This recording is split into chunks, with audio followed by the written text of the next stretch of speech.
Hello, this is Mark Sturdy of 7 Days Ahead with the highlights of our multi-asset technical strategies for the week of the 14th of September 2021.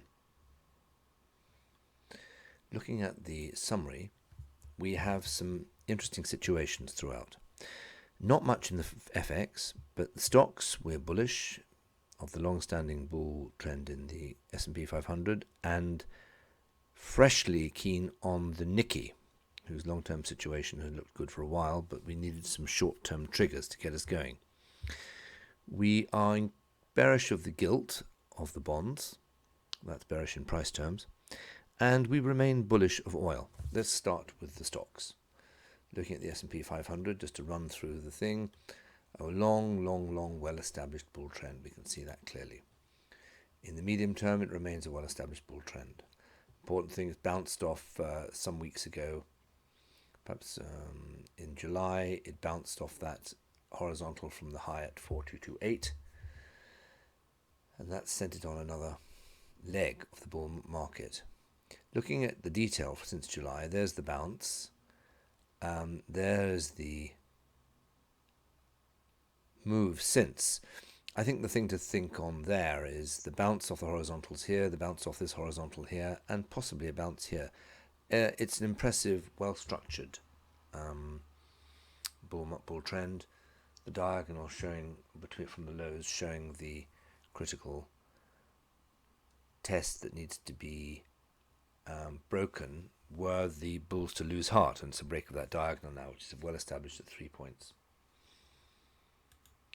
Looking at the Nikkei, which is a change, here's the long-standing bull scenario. That's a quarterly chart, stretching a huge long period of time, suggesting important move up to 40,000, I think, minimum. Over a long period of time. These are quarterly bars. What's happened in the last 3 weeks is a break of this drift since the beginning of the year. And in just 3 weeks, it's now right back to the highs, depending on the chart you're looking at. This is the weekly continuation. We've yet to break the highs, but that move has arrested the drift. If we look at the daily chart of the DEC contract, we've actually broken the high, which is very exciting. So bullish here, and very bullish here. So we're excited by the Nikkei. Let's move on to the gilt, our other highlight. Well, this is the long-term collapse in yields in the gilt. This is the rise in yields so far this year, and then the drift. The question is, has the rise in yields been a blip, or is it capable of continuing higher? At the moment, it's a blip. The prior low resistance to higher yields has shown itself to be very powerful twice, sending the market down in terms of yields. It is worth noting, though, we can't help but introduce a bit of conjecture here, that a break of this neckline, were it to happen, would be simultaneous now with a break of the long-term trendline, bear trendline resistance, and would be a hugely bullish sign. So watch that space. I think it's interesting. It may note too that in the weekly yield it found support at that gap. So that's very interesting. It is conjecture. It's not a pattern that's performing right now and influencing the market, but it shows the bull potential in yields, bear potential in price. Let's look at the price chart. This too is encouraging. This is not conjecture. This is a completed multiple top. 1, 2, 3. There's now a very good resistance up here. This is a price chart, so it suggests to me moves in price down to 127 or so, just a little over one big figure. So there's bearishness here in price. This is bullishness bouncing off here in the medium term, and of course all the long-term excitement of a possible break of the neckline. It may be a bit premature. We've suggested that we are bearish of gilts. It may be a bit premature for some, not for others.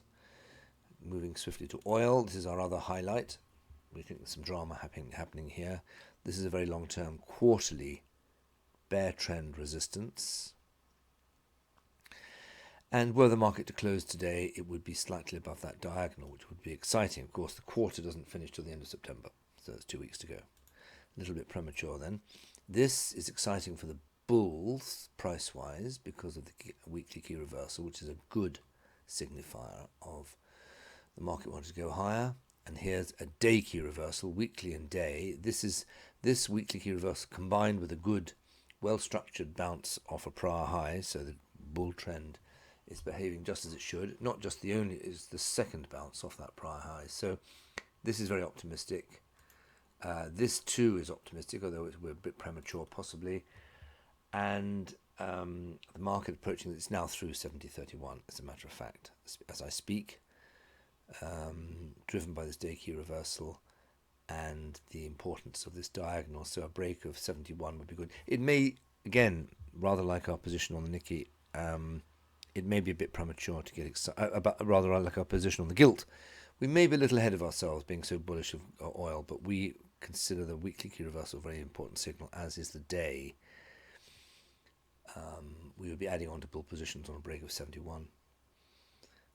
And that's it. Thanks very much.